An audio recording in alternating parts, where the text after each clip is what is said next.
It's so annoying and irritating when you want to show people the beauty of your brains and all they decide or choose to see is your breast. Come on. We're still talking about Vashti.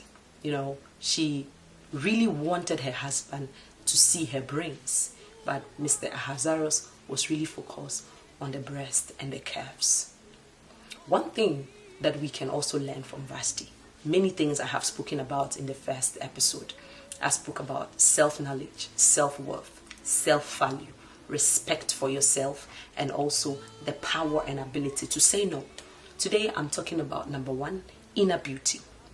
The Bible says in 1 Peter that is the kind of beauty that does not perish. It is the inward one, it does not perish.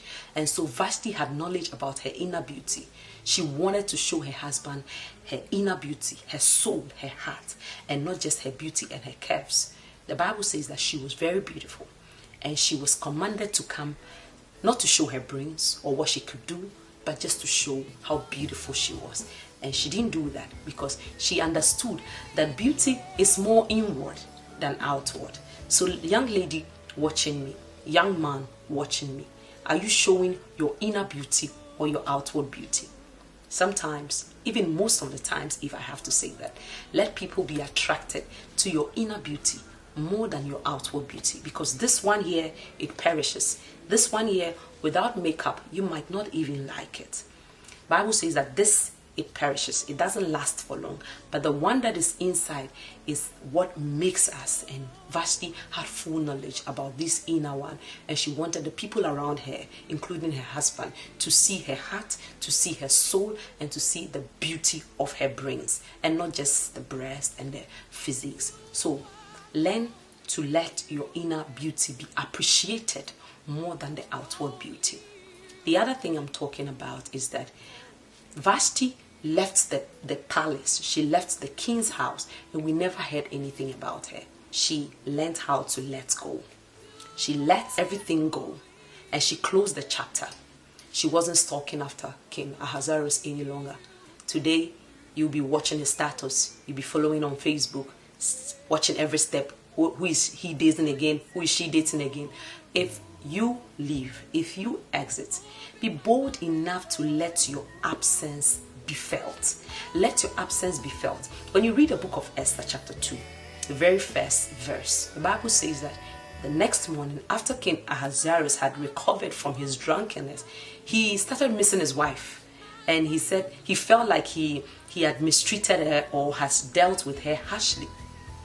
If not for his wise men around him, maybe he would have gone back for Vashti. But the king missed her. Vashti did not return. She didn't make any public announcements. She didn't throw her tantrums around. She didn't throw herself around. She left, and she left for good. Learn how to say bye-bye and say it for good.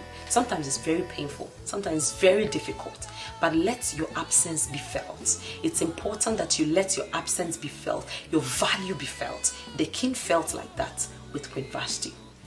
Saying bye-bye is good bye-bye. Close the doors behind you. Keep it in your memory box. You go into it for references purposes, but you don't go into it having attachment to it. Detach and detach well. When you detach from evil, or when you detach from a relationship that did not bring out the best out of you, you only look at it and you push forward, but you don't look at it in regret, wanting to go back. I'm sure her girlfriends would say, have you heard? Esther is doing well. Esther is doing, but we never heard anything about her because she was not the main character. She moved on, and she moved on really well. Now let me strike the balance, because the lessons to learn from Queen Vashti is a coin with two sides. A side to the married, a side to the unmarried. Now, as a married woman, let us not forget that it is this same man that Esther married and was able to, to get the best out of him.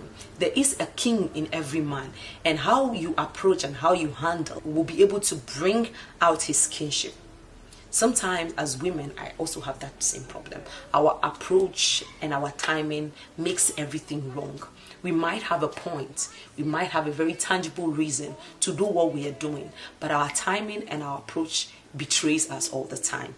It's important that we check our tone, our facial language, our body language, our timing, whenever there are issues in our homes, that we do not communicate emotions, but we communicate facts, and we make sure that we are in the right frame of mind, we are settled, and we are calm when we are communicating. For the Bible says that a gentle answer turns away wrath. So we have to be smart and bold enough to study the situation, know what's going on, and be able to handle it appropriately.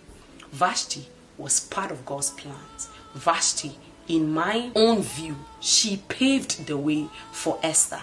If Vashti was all obedient and all, the kind of ideal wife that we would say she should have been, if she was all that, she would have still been the queen, and Esther would not have her way into the palace. So Vashti's disobedience was part of God's plan to get Queen Esther into the palace. She paved the way and made sure that Esther would get into the palace to save the Jewish people.